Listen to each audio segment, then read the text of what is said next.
One day my mentor, Mr. Earl Schoaf, told me, "Jim, if you want to be wealthy and happy, learn this lesson well. Learn to work harder on yourself than you do on your job." I must admit that this was the most challenging assignment of all. This business of personal development lasts a lifetime. What you become is far more important than what you get. The important question on the job is not, "What am I getting?" Instead, you should ask, "What am I becoming?" What you become directly influences what you get. Think of it this way. Most of what you have today, you have attracted by becoming the person you are today. I've also found that income rarely exceeds personal development. Sometimes income takes a lucky jump, but unless you learn to handle the responsibilities that come with it, it will usually shrink back to the amount you can handle. It is hard to keep that which has not been obtained through personal development. So here's the great axiom of life. To have more than you've got, become more than you are. The marketplace is a demanding place. There is plenty of opportunity, but you've got to get ready for it and prepare for it. We've got to spend a portion of this year getting ready for next year, and we've got to spend a portion of this decade getting ready for the next decade. Hopefully the reason why we're here, looking well, doing fairly well, is because we spent a portion of the last decade getting ready for this decade. A big share of life is spent getting ready and getting prepared, and part of it is the development of skills that make for success in the marketplace. It starts with personal development, self-improvement, and making measurable progress. Personal development is a push. It's a struggle. It's a challenge. There wouldn't be any winning without a challenge. That's what life is all about. It's the struggle and the challenge to develop ourselves and our skills, to see what we can create in the way of value in the marketplace. It's taking those skills and value to the marketplace and seeing what it will return for us. New habits don't come easy, but they can be developed. Sometimes when you develop a lot of momentum in one direction, it's not that easy to change, but it is possible. It isn't easy, but it's possible. Somebody once said, "Bay, success is 10% inspiration and 90% perspiration." You've just got to read the books, learn the skills, put yourself through the paces, do the mental push-ups, and get yourself ready. Inspiration is fine, but inspiration must lead to discipline. It's one thing to be motivated, but it's another thing to be motivated sufficiently to take the classes, do the reading, do the repetition, and go through it over and over until it becomes part of you. And those are challenges. They're not easy, but they're challenges that if you win and develop and grow, that's what determines your place, your return, your equity, and the worth you get from the marketplace. I've divided personal development into 3 parts. 1. Spiritual. Some people believe we're just an extension and an advanced form of the animal species, but I believe humans are unique. I believe our spiritual qualities make us different from all other creations. Now, I consider myself an amateur in this area, but regardless of your background, I think you should evaluate what growth and change you want to make in this vital area. Spiritual and ethical values will help build a strong foundation underneath your quest for wealth and happiness. I would recommend you be a student of the spiritual side of your nature. Make sure you study, practice, and teach. Don't be careless about this because it's what makes us who we are, different from dogs, cats, birds, and mice. Whatever you have to read and assimilate to develop in this area, I would strongly suggest you do. 2. Physical. The body and mind work together, and for your mind to have the stamina to strive, your body should be in as good shape as possible. You've heard the phrase, treat your body like a temple. A temple. Not a bad word. Something you would take extremely good care of. Treat your body like a temple, not a woodshed, right? A temple. Take good care of it. The only house we have to live in is the physical body, and that's part of success in the marketplace. That's physical well-being. It's feeling good about yourself physically so that you stride into the marketplace with a sense of self-worth and self-confidence, and it covers several parts. Do you have a regular exercise program? If not, find one you can follow and get started. In addition, make sure you pay attention to the food you eat. Read all the books about nutrition to make up your mind and decide for yourself a good health plan for you. Then there's physical appearance. Be skillful enough to take care of your appearance in the marketplace. It has a lot to do with your acceptance. A big share of it is how you appear to other people, on the job and in the community. There's a saying that goes, God looks on the inside and people look on the outside. That's not a bad suggestion, meaning take care of the inside for God and take care of the outside for people. Maybe you think people shouldn't judge you by your appearance. Well, let me tell you, they do. Don't base your life on should and shouldn't. Only base your life on realities. Sure, when people get to know you, they'll judge you by more than what they see, but at first, they're going to take a look. Now, I've got another good phrase for you. It says, be conscious of self, but not self-conscious. There's a certain point that we need to be conscious of ourselves, take care of it, then let it go. Some people worry about their appearance all day, and it detracts rather than adds. So take care of it and then let it go. Do the best you can and let that get the job done. Be conscious of ourselves, but not to the point of being self-conscious. 3. Mental. The third part to personal development is the mind, stretching your mind, developing good thinking habits, good study habits, pursuing ideas, and trying to find ways to apply them to human behavior in the marketplace. All of that takes exercising the mind, which is what I call mind stretch. Your willingness to tackle subjects that are difficult and that most people have decided to let slide gives you an extraordinary edge in the marketplace. How can you master the high skills, the extraordinary skills that make you an unusual performer in the marketplace? It takes mind stretch. Some people skip poetry and literature, the Bible, history, and a lot of things that seem a little difficult to attack. But if you always back away from something that seems a little difficult at first, you leave yourself weak. You leave yourself unprepared in the marketplace. So don't be afraid to tackle the heavyweight stuff. It may be a lot easier than you think once you get into it and learn skill after skill. Another part of mind stretch is to learn the other side of the argument. Whether you're debating in the spiritual, political, physical, or behavioral arena, don't be afraid of the other side of the argument. If you're strong mentally, you can handle it, and you've got to give people credit for their side of the argument. Even though you might not agree with them, you must agree that they came up with a good point. Can you imagine what you can become if you commit to expanding your mind? Can you imagine what skills you'll develop and what insights you'll have? Part of all of this is developing what I call a personal development library.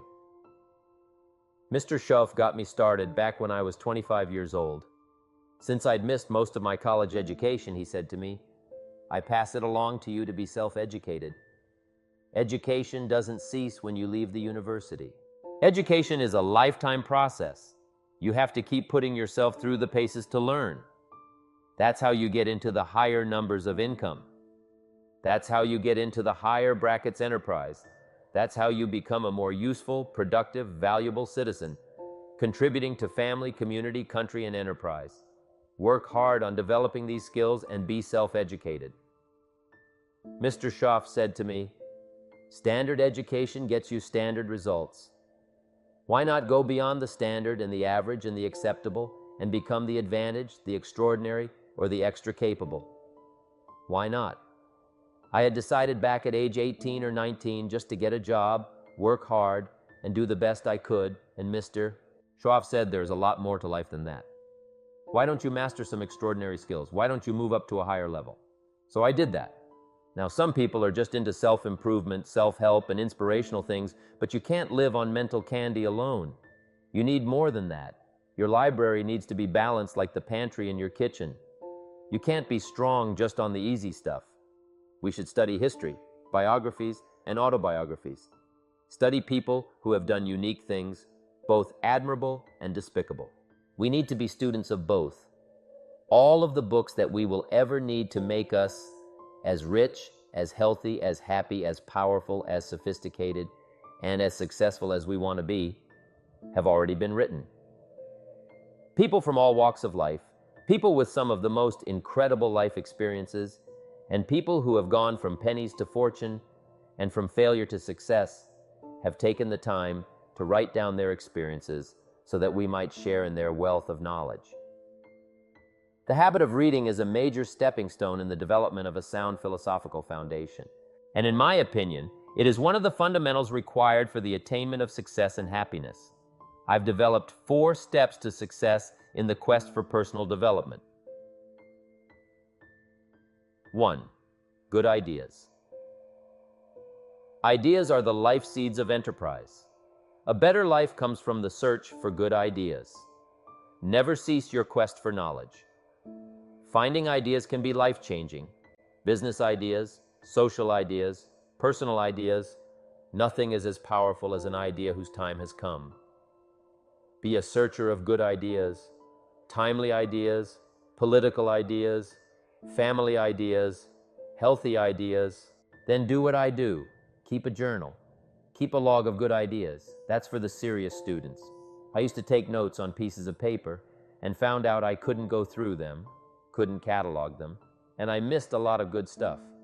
So I learned to keep good ideas in a journal. It's an extension of your learning library.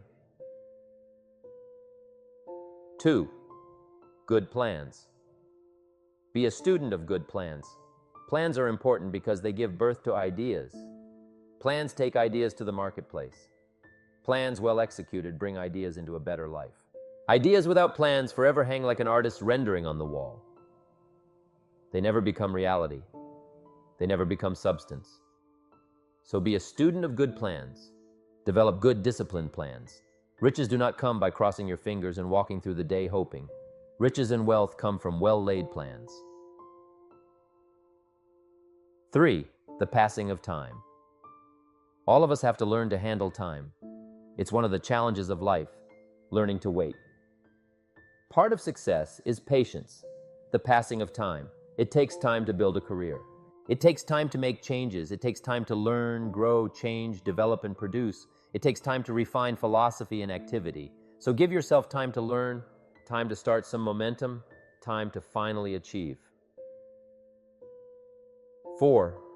Solving problems. Success is simply solving problems. There are all kinds of problems: business problems, family problems, personal problems, financial problems, emotional problems. Everybody's got a list of problems.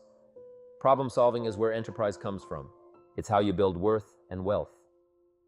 I once met Neil Armstrong, the first man on the moon. He put it fairly simply. He said going to the moon and back was merely a matter of solving problems. Problem 1, how to get there. Problem 2, how to get back. That's simple, right? He said make sure you don't leave until you've solved both problems. Well put. Sure, some things are complicated, but if you take it one piece at a time, solve the problems, put it back together, you can't believe the enterprise you can build, the life you can build, the skills you can build. Take it a piece at a time, master it, and then put it back together to solve it. Learn to solve problems on paper. You've got to commit some of your thoughts to paper. If you just deal out of your head all the time, it's too easy to make errors. So take a piece of paper and just spend a little time outlining the problem. Instead of just thinking about it, take what's in your head, put it on paper, and work it out. It helps you to focus. It helps you to zero in. Now, when you state the problem to the best of your ability, you just add this one question. Is that all of it? You say, well, we're not to dwell on problems. No, we're not to dwell on them or live in them, but at least you have got to state them, because you can't solve them until you clearly define them. The answer to solving problems falls into 3 simple questions. 1, what can I do? What can I do to solve the problem? What can I do? This is when you start developing what we call working papers. You say, well, here's potential answer number 1. That's an answer. Potential answer number 2 is a possibility. And number 3, that's a possibility. You just start laying out possible solutions. Then you go back and analyze these solutions. Number 3, you've already concluded it would take too long. Okay, number 2, too big a question mark. Number 1 is probably it. Your first inclination was right. Study that a little more and see if that's it. 2, what can I read? The first step to solving problems is to write them down. The second step is to develop working papers on possible solutions. If that doesn't do it, here's the second question to ask. What can I read? Maybe there's a book on your problem. Somebody may have spent a lifetime trying to figure out this problem. You could receive the instant benefit of this person's advice if you take the time to look. Maybe it's concisely written somewhere. You don't need to reinvent the wheel. If you do your homework, you just may find the solution. 3. Who can I ask? If that still doesn't work, here's the third question. Who can I ask? Now, don't hesitate to ask, but let me give you a clue. Don't ask first. If you always just ask, you won't develop the skills you need to solve problems. What's more valuable than the solution to a problem? The skills of solving problems. The answer to a problem is temporary, while problem-solving skills are permanent. So it's not just answers we need, it's skills we need. But if you've tried your best to figure it out yourself and you're still falling short, have your notes ready when you ask for help. You can't believe how willing people will be to help you if they know you're willing to help yourself. I wish for you a life of wealth, health, and happiness. A life in which you give to yourself the gift of patience, the virtue of reason, the value of knowledge, and the influence of faith in your ability to dream about and to achieve worthy rewards. Jim Rohn. Learn to concentrate on these 5 abilities in your personal development quest. They will help you skillfully attack the marketplace. 1. Absorb. Develop the ability to absorb, the ability to soak in, take in, and be like a sponge. Sitting in class or at the workplace, sometimes it's easy to daydream, to be preoccupied, to be somewhere else. I read a good article once in Reader's Digest. The title was, "Wherever you are, be there." I thought that was excellent. Be there. Concentration. It's also important to learn extra skills to pay attention. Absorb, take in. Most people are trying to get through the day. I've got a better objective for you. Learn to get from the day. Not just get through it, get from it. Soak it up. Each day is a piece of the mosaic of your life. Don't waste any. Treat it with care. See how much you can get from a day, how much advice, how much information, how much color, how much sight and sound to add to your worth and your wealth and your equity of mind. 2. Respond. Develop the skill to respond, the ability to be affected by what you see and hear and sense. Success is not just knowledge. Success is a response to knowledge. Success is not just experience. Success is an emotion created from experience. It's the emotional part that plays such a major part in our lives, our future, and our success. Responding to life means to let sad things make you sad, to let happy things make you happy, to let puzzling things puzzle you. Let difficult things create difficulty for you. Respond. I'm asking you to let it affect you. Let it do things to you. This builds your emotional bank. 3. Reflect. Learn to reflect. Reflecting is an extra way of getting more value from what you know and what you've been through. Reflecting is going back over. Take just a few minutes at the end of the day, find a place if you can, to be alone, and just go back and think through the day. Where have you been? What did you see? What did you hear? What did you feel? If you'll just relive it, I'm telling you, it will add multiplied value to you. The day you've just been through will be more valuable for your future if you just go back through it. Take a few hours at the end of the week, and minutes at the end of the day, half a day at the end of the month, and a weekend at the end of the year. Those are called times to reflect. Now, why go back over? Let me tell you why. To make the past more valuable. If you'll take the time to review what's going on, review the decision-making, review the people you're with, review the actions you're taking, the decisions you're making, review all that stuff, go back through the feeling, you will make your life more valuable. Now, why try to make your life valuable? The simple answer is to invest it in the future. We call that bright. We call that skillful. To make more out of your past, to have more value to invest in the future, instead of just trying to get through one more day, trying to get through one more week.